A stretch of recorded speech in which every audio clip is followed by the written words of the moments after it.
Alongar pode diminuir a sua dor? Alongamento é um tema polêmico. Eu mesmo gravei um vídeo recente sobre alongamento, mas um estudo que acabou de ser publicado pode mudar completamente a minha conduta com as minhas alunas ou só me deixar mais tranquilo para fazer aquilo que eu já vinha fazendo, mas que a literatura ainda não corroborava tanto. Então, se você treina, tem dor, fica comigo nesse vídeo que ele pode mudar a sua forma de treinar ou mudar a sua conduta daqui para frente, assim como eu vou fazer com as minhas alunas.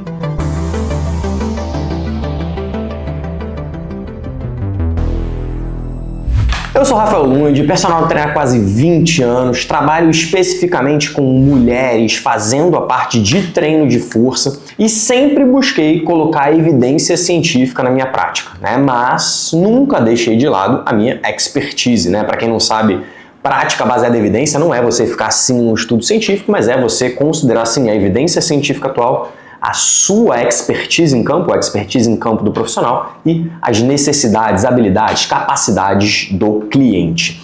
E hoje eu vou compartilhar com você uma descoberta, um novo estudo, enfim, algo que me abriu os olhos e talvez resolva um conflito interno que eu vivo há anos. Eu tenho que ser bastante transparente, né? Há muito tempo eu vivo num dilema. Nas minhas prescrições presenciais, eu sempre começo o treino com uns 3 a 5 minutinhos de algum tipo de alongamento. Às vezes um alongamento com auxílio, às vezes o próprio cliente alonga e tal. Por que eu fazia isso? Principalmente porque muitas alunas, mulheres de 30, 40 anos, se sentem bem ao fazer isso, se sentem mais confiantes em realizar o treino e é uma oportunidade, um momento para eu também aproveitar e fazer um que eu chamo de screening inicial, né? Que é assim, cara, como é que você está sentindo? Tá tudo bem? Vamos fazer aquilo que a gente programou para hoje ou preciso fazer algum ajuste? Enfim, eu usava um pouco desses 3 a 5 minutos para isso. Mas também sabia que era algo que elas se sentiam bem, às vezes elas até pediam para alugar. Eu tenho alunos que falam, Rafa, vamos dar uma alongadinha e tal, bambam. E era nítido, assim, um alívio, um certo bem-estar no rosto quando a gente terminava isso. Mas o meu conflito estava no fato de que a maior parte dos estudos não corrobora com a ideia de que você deva alongar antes do treino. Muitas vezes o alongamento nem era visto como algo bom, por exemplo, para minimizar risco de lesão ou para resolver problemas, para ganhar arco de movimento. Além do alongamento existem várias técnicas, né? Fiz um vídeo sobre isso recente e tal. Então parte de mim ficava até meio desconfortável de se o que eu estava fazendo era algo que de repente eu não deveria, era perda de tempo e tudo mais. Ainda assim, eu continuava fazendo, inclusive eu falo isso assim, né? Não tenho nenhum medo, já tinha falado isso em vários outros vídeos, quando eu dou aula eu falo sobre isso, mas assim, sempre com essa ressalva de que, olha, os estudos mostram isso, mas eu acabo fazendo por outras coisas e tal, mas o fato é que agora, cientificamente falando, eu posso dizer que podemos fazer alongamento antes do treino, ou que o alongamento tem sim, né, potencial, inclusive vários estudos do mesmo grupo, é até legal falar isso. O David Ben, e um dos pesquisadores que tem publicado muito sobre alongamento, o Werneck, né, um sobrenome interessante, eles têm trazido muitas coisas novas sobre alongamento e que estão desmistificando um pouco uma ideia antiga de que alongamento talvez não sirva para nada. E sabe o que é engraçado? Durante muito tempo o alongamento era muito bem visto, todo mundo tinha que alongar antes do treino, depois passou a ser algo ruim, depois passou a ser algo ok e agora a literatura tem voltado a mostrar que existem coisas interessantes a respeito. Bom, mas enfim, vamos lá. Nesse estudo de 2025 que acabou de sair, beleza? Ele mostrou nitidamente que alongar, qualquer tipo de alongamento, estático, dinâmico, diminui a dor e pode diminuir a dor em mais de 50% daquilo que você sentia. Então, se você dava uma nota 8 para sua dor, ao fazer alongamento, né, de forma sistemática, isso pode diminuir a sua dor para uma nota 4, 3, o que é algo extremamente bom. Então, se você também tem dores que atrapalham o seu treino, sua vida e tal, já deixa o like aqui para o algoritmo entender que esse conteúdo é relevante para você e se inscreve no canal que eu vou mostrar dados que podem mudar a sua relação com o exercício e com o alongamento. O estudo foi publicado agora, esse ano, né, tem pouquíssimo tempo, em 2025, no European Journal of Life Physiology, é uma revisão sistemática. Ou seja, eles pegaram vários estudos sobre o tema e analisaram todos juntos para ter uma visão mais completa.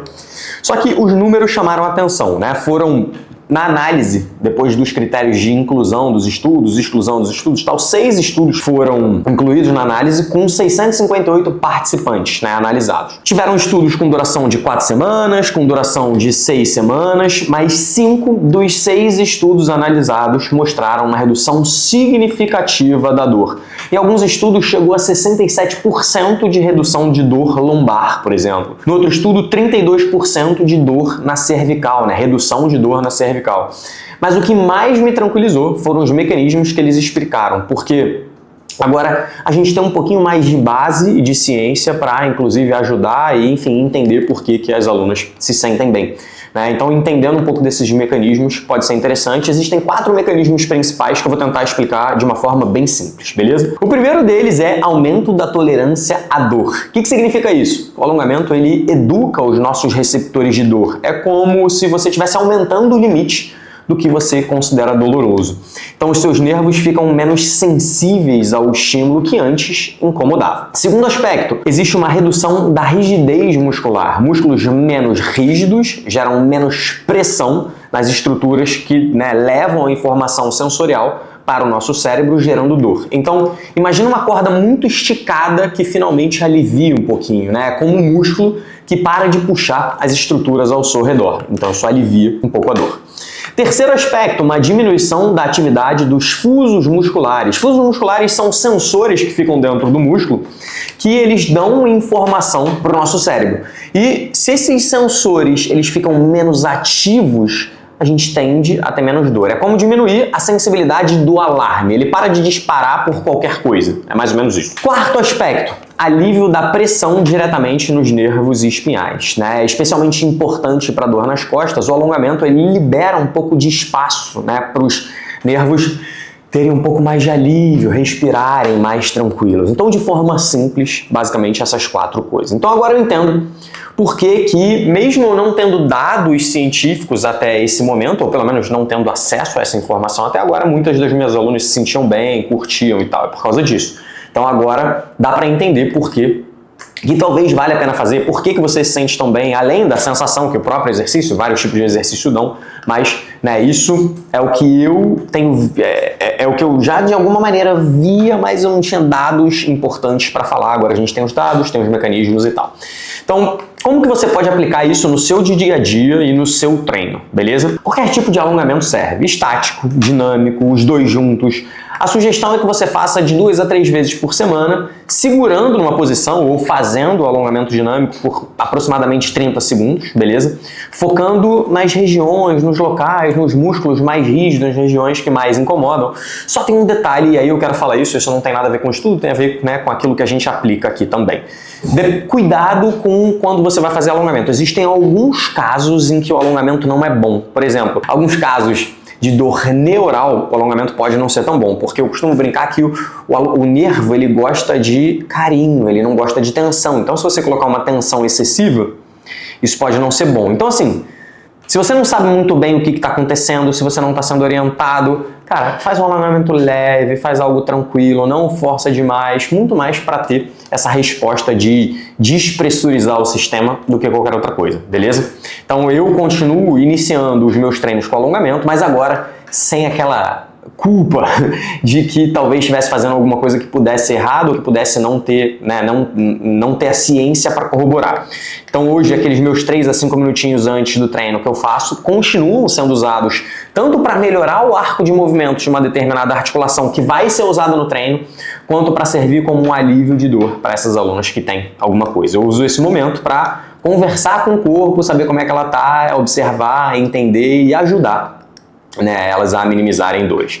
Os músculos que eu mais costumo alongar, beleza? Como eu trabalho muito com mulheres, eu costumo alongar principalmente membros inferiores, então posterior de coxa, adutores, tem uma sequenciazinha normal que a gente faz com a perna afastada, sentado no banco com a perna para frente, para um lado, para o outro, quadril, enfim, eu foco bastante na relação entre quadril e coluna, principalmente na parte posterior da coxa, mas um pouquinho também nos flexores do quadril. Eu tenho visto muita gente com rigidez e fraqueza nessa região, então acaba alongando um pouquinho dessa região, e aí agora eu faço isso com um pouco mais de convicção e sem nenhum receio, beleza?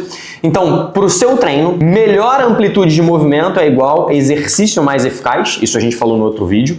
a gente tem menos compensações e isso pode no longo prazo diminuir o risco de lesão, embora a literatura seja clara, né? Só alongar por si só não diminui o risco de lesão, mas, né, você se movimentar melhor, com mais qualidade, isso pode ser interessante. Isso pode melhorar a conexão entre o mente e músculo e pode fazer você se sentir melhor com o movimento, além de minimizar as dores, que era o que a gente, né, tá falando aqui. Então, isso é uma das coisas que podem ser feitas. Existem outros aspectos em relação ao alongamento também.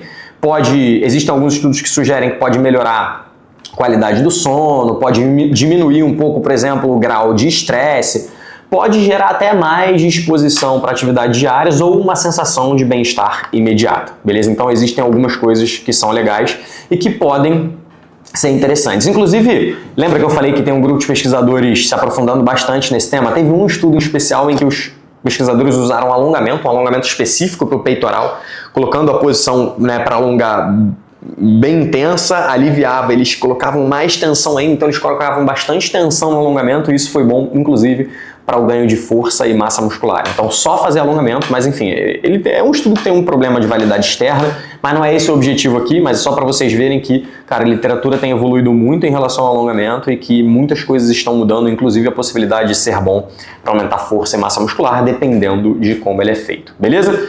Então agora vocês já sabem, eu não me sentia muito bem, muito confortável em ficar fazendo esse tipo de alongamento, às vezes era muito mais porque eu sabia que elas gostavam do que por alguma coisa científica, mas agora já sabemos que a minha experiência prática está batendo com o que existe dos estudos, né? Então temos uma pesquisa oficial aí para corroborar com isso. Esse estudo me deu essa tranquilidade, né? Uma tranquilidade até que eu precisava para poder continuar, intensificar e agora até passar isso para vocês de forma mais assertiva. E se você quiser um treino que não só transforma o seu corpo, mas também cuida das suas dores, das suas limitações, você pode vir aqui na Lunge Trainers, onde a gente atende presencialmente, ou ter o acesso ao Lunge Online, né, que é um programa de treinamento onde eu avalio exatamente quais são os seus objetivos, necessidades e preferências para criar um programa totalmente personalizado para você, onde a gente entrega no nosso app que te ajuda a progredir, respeita o seu momento, enfim, a gente consegue fazer tudo de forma totalmente individualizada. Eu vou deixar o link aqui na descrição para você conhecer melhor, mas não se esquece de se inscrever no nosso canal, que toda semana eu trago aqui evidências científicas aplicadas de forma prática para a sua vida, para o seu treino real, beleza? E me conta aqui também nos comentários qual é a sua maior dificuldade no treino. É porque você sente dor? É porque você não sabe muito bem como fazer? Ou porque você ouve uma série de blogueiras falarem um monte de coisa, como por exemplo a questão do alongamento? Algumas pessoas dizem que pode alongar, outras pessoas dizem que não. Enfim, agora você já sabe, temos 2 vídeos aqui no canal sobre isso e vou tentar responder todo mundo que deixar suas dúvidas lá. Beleza? Bom, é isso. Vejo vocês no nosso próximo vídeo. Fui!